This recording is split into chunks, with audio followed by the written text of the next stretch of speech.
Welcome to Alpha Centurion. This is something.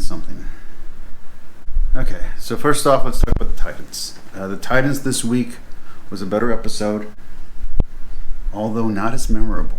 So the acting was better, the story was better, but it broke down and it didn't really explain what was happening very well. Obviously, it's very easy to make the conclusions that the chemicals that were being dumped by Scarecrow were affecting the way that people were acting, but it might turn out that some of the police are corrupt in Gotham, which wouldn't be surprising. And it wasn't a memorable episode. Better acted, but not very memorable. Doom Patrol, on the other hand, was good, though again silly, stupid zombies.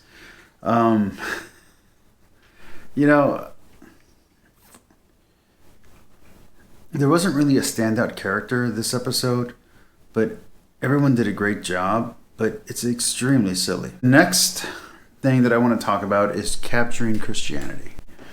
He had a guest on talking about vaccines and talking about COVID, and in general, it was just a really good episode.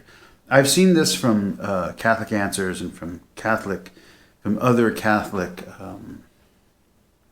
outlets, let's say. But I hadn't seen it from a lot of Christian, quote-unquote Christian, Protestant outlets. So it was good to see a Protestant making the argument that as long as there's not a violation of moral principle, then you don't really have a foot to stand on when it comes to your conscientious objection to a vaccination. We get vaccinations all the time. It's really weird to make this the moral high ground. If you want to say you don't trust the vaccine, that's fine, but you can't make it a moral issue because this has nothing to do with the Bible and definitely nothing to do with God. This is just simply whether or not you trust the government and you trust this particular new technology. And if you don't, well, then that's on you. That's not a religious issue. Then Capturing Christianity also took on the challenge of being converted to Catholicism. And unfortunately for my side, the Catholic, who honestly, I've heard him before, he has a lot of good arguments, but he does I think it's called the Gish Gallop. He does the preponderance of evidence thing. And it just, in an actual argument, it just doesn't work because, what it shows is that there is no good argument for something that's inevitable. Eventually all arguments fail and all analogies fail. And he showed that, and that's too bad. He says he's going to try again, but I think there is no great argument when it comes to things that are ineffable, things that are incorporeal. You're not going to have a great argument. You're eventually going to hit a wall because your analogy will fall apart. And I tried saying that on Grr's channel, which I will talk about later. I tried saying that on Grr's channel, which is, look, I get it. It's awesome, but I'd love to give you a great argument, but the truth is you want me to explain the unknowable. It's literally unknowable, so no, I can't explain it. Eventually it comes down to faith. Yes, you can get to faith, with Catholicism, faith and reason go together. You can learn a lot about faith through reason, and faith and reason should work together, but the part where you have to know things that you don't know, there's a limit to your knowledge. You're immortal. You're human. Hopefully this new Catholic convert will be a little bit more humble next time. Because he's very smart and he's very sharp, but I think he bit off more than he can chew. Trent Horn then took on my buddy, a guy who I really love listening to, Breaking the Habit. And I think Trent was wrong on this one. I don't think he had the right take. Breaking the Habit is appealing to atheists and pushing atheist buttons in a way that Trent Horn hasn't been able to do for a long time. To quote a friend of mine, to quote Grr, there's, the atheist sphere of YouTube is kind of dead. Computing Forever is now David something, and he now reviews movies, and he still has the same attitude, but he's not really doing anything. Logic is back to doing debunk videos, but not really. They're more like comedy videos now. Atheism is Unstoppable is gone from YouTube. I mean, even finding him on other outlets, he gets banned from each one every time. Things have become so sanitized and so PC and so woke that, I mean, it's just sad. So I think Trent Horn is completely wrong on this one. Breaking the Habit has the right take. And yeah, so Trent Horn doesn't like the fact that modern scholars don't agree with everything that he thinks the Bible says is true. But that's okay, because the Catholic Church only asks you to assent that the Bible is true. They don't ask you to assent that every single... Trent Horn himself explains this. They don't expect you to agree with every historical inconsistency. You're allowed to see metaphor and analogy and morals in there. In fact, that is the traditional Catholic way of breaking down the Bible, is looking at the simple reading, looking at the analogistic or metaphorical reading, then looking at the liturgical reading, then looking at the moral reading, looking for the ethics that might be being taught in a particular story. And I just think it's a real shame that Trent took offense to what Breaking the Habit was saying. From there, we're going to get to Robert Breaker. Jesus is coming soon. He doesn't really have a lot for me to say about him, but I do want to mention that there is the opposite extreme. So Trent Horn was going after Breaking the Habit for being too scientific and too modern. You do have the other problem, which is those who are being too literalist. No one knows the time or the hour. And the book of Revelation is a book of extreme metaphors and extreme analogies and extreme typology. And you have this person who's trying to interpret the book of Enoch and trying to interpret, the book of Daniel and put it all into Revelation and make it work. That apparently, according to him, according to his timeline, Jesus is going to show up soon. Because as Christians, that does hurt our standing when we tell people that we know when the end is coming or when Jesus is coming back. We don't know. He's going to come like a thief in the night. And there's a good argument to be made that a lot of that has to do with the fact that we're going to die one day and we don't know when we're going to die. And so we have to be ready for God and be ready and right in our souls with Jesus. Let's switch tune just a little bit here. And Miley Cyrus took on Metallica for the win. I don't know if you saw this. I stopped liking Metallica when they sued over Napster. Honestly, I never had respect for them after that. But their music was good. And to hear Miley Cyrus sing, I mean, I've heard her do Joan Jett. I've heard her sing, some really good classics. Everything from Pink Floyd to, I think, Billy Idol. She has a great voice. If she wasn't a pop star, if she was a metal star or a rock star, I think we'd all have a very different opinion of her. Because a lot of her shenanigans, I mean, the Butcher Babies, for instance, or, I don't want to say Cryptica or something like that, but a lot of her showmanship would be welcomed in a rock sphere, in a rock environment, a metal environment. Something more operatic and dramatic. So I think some of the problem is that she comes from a pop culture and from a pop music scene. And I think we're still tying her to that, which if her shenanigans were in the metal sphere, we'd think she was a rock star. So maybe we should take a different look at her, because her chops are amazing. She can really sing some awesome metal. Speaking of people that can growl and sing surprisingly well and came from pop, let's talk about Poppy. Her metal endeavors have disappeared from YouTube. I don't know what that's about, and it's kind of sad. Eat is probably the best metal song I've heard this year, and it's probably the best metal song I've heard in maybe the last 2 or 3 years. So it's really disappointing that it's gone. I think the only thing that's even come close is Skin. But Skin, what makes their music so great is not their ability as musicians. It's the fact that the storytelling is so good.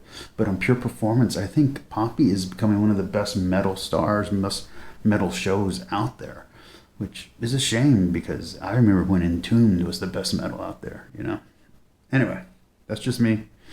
Hey, I used to listen to Stabbing Westward, so I'm not going to judge. And Bush. Then let's get on to Judaism and Christianity and Native American indigenous people and Christianity. I'm not using the word Catholicism here because it really does have to do with Christianity in general. There's a lot of hate against Catholics in the world, and we all know that. And a lot of it's, justifiable. I mean, you can't see the sex scandal and not understand why people are angry at the Catholic Church. But there is a misunderstanding here when it comes to the relationship between the Native American people and the Jewish people and Christians. Christianity comes from Judaism. Jesus was a Jew.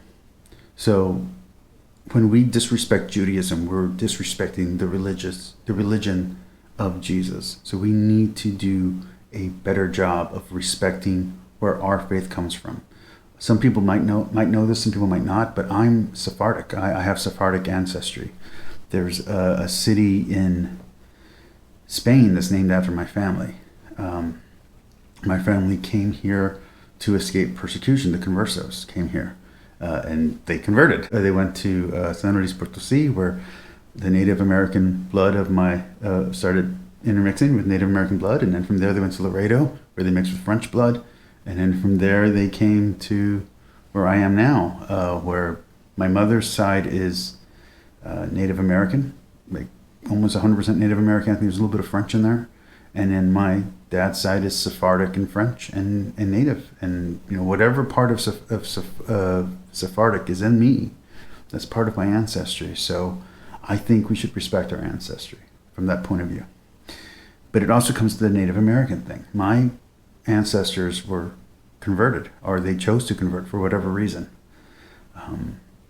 And those conversions are real. They're not false conversions. They went from being Jewish to Christian. They went from being Native American, from whatever the tribalistic religion they were, to Catholic. And that conversion meant something. And we shouldn't downgrade it just because of other bad things that happen in other areas at the same time. Our ancestors made a choice to convert. We should respect that choice. And any of you who are Christian, who went through that moment of dryness or that moment of doubt, who then chose to become Catholic, you had a moment of conversion. You had that born again moment if you're a Protestant, where you decided to stay Christian, where you decided to become truly Catholic. You made that decision. You're a grown adult. So maybe don't judge our ancestors so harshly when they made the same decision for themselves that you made for you. All right, now let's move on to Grr and the shit show. And we're going to wrap up here with the next 3 stories that all kind of tie in together, and including my book review. Grr Mania. I consider, obviously Grr's not his real name. I think he probably has a different channel where he's more popular. But at least this persona of Grr, me and him get along. And I like the guy. But he had a show recently that turned into a shit show. And it turned into kind of kill stream light. And I'm not saying anything against him. I do think he should have controlled the room. I do think he did the right thing by muting people, by booting people. I do also think that he is correct when he says that he made a mistake and should have told people beforehand what he was going to do. I actually had that thought as I was listening to the show. The show got so out of control that I eventually fell asleep before it finished. When I rewatched it, eventually he gets control again. But by that point, all the drama had already been unfolded. I don't know what kind of channel Grr wants his streaming channel to be. I hope he doesn't want to do the kill stream. I really hope he doesn't want to do that. Because I think it's a great channel. I think it can go very far. And I would hate for him to lose the Christian audience that he's trying to also get. Because he's got a good, strong atheist audience that's growing. And he's trying to talk to Christians. But he's not going to convince Christians to come onto his show or to listen to what he's saying.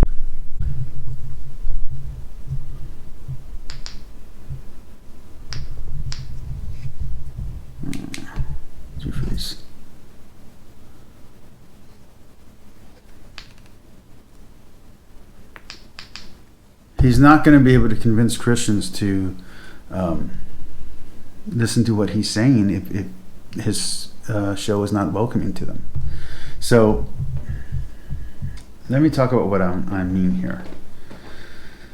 I have a problem with Smokey Saint, and I have a problem with Brian Halsworth. And believe it or not, on this show, Smokey Saint came off pretty decent. He actually held his own. He didn't turn into a jerk. He actually, was a decent person about things. But I don't think he's a good example of a good Christian when it comes to apologetics. And I'm not saying that he's an evil person or that he's not a Christian. I don't know. I don't know what faith he really is. Part of me, when I first heard him, thought he was a secret atheist just pretending, trolling to be a Christian, to make Christians look bad. But he's trying to use atheistic tactics, on his Christian apologetics channel, which I just don't think that's the right move. That's exactly the opposite of what Jesus says to do. Jesus says turn the other cheek. Jesus says to, when they ask for your cloak, give them your shirt as well. So he's not being charitable with the atheist, and he's not being understanding. And I do think that is a mistake.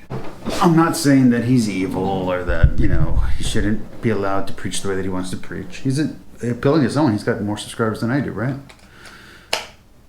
But, there's a lot of dull Christian apologetics channels out there that don't do very well. And they don't do very well because they're so dull. And I get that. But there's something to be said about mere Christianity and about what it takes to not only not just be a blind follower of authority and thinking for yourself, but also not being a rebel. Brian Halsworth defends the Christian faith and the Catholic Church without knowing whether or not he's right or wrong, to where he'll defend things that the church itself has apologized for and admitted. Smokey Saint, on the other hand, will argue points that are not official Christian teaching in any kind of way. And he'll insult atheists. I saw him do this to Grr. Me and Grr were talking, and Grr had one idea of what Christians were like, and I showed him that Christians weren't like that. And it opened him up to talk to more Christians. I'm not the only one, but I helped with that. Then he goes onto Smokey Saint's channel, and that's the end of that. All the hard work that I did showing Grr that Christians can be open-minded and understanding, Smokey blew out of the water just by being an asshole and being aggressive and being a jerk and bullying. And so Grr's open to hear what I have to say, but he's not open to hear what someone like some other Christians say because of people like Smokey.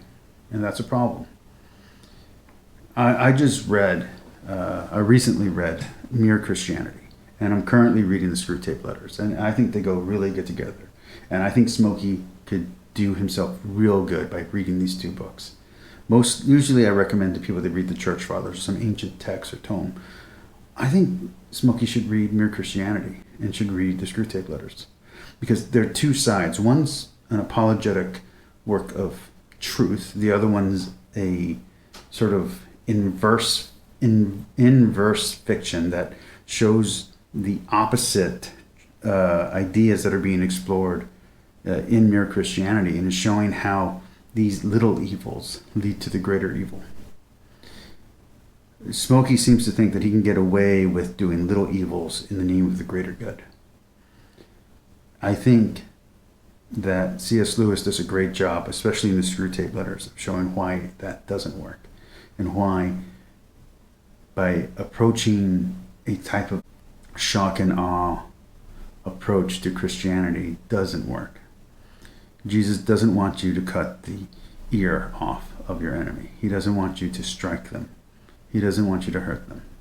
He wants you to love them, to love your enemy. And I think Smokey could do himself some real good by simply learning those lessons. And I think C.S. Lewis is the right man to teach him. Anyway, peace, like, and subscribe. Talk to you all later. Hope you like this one.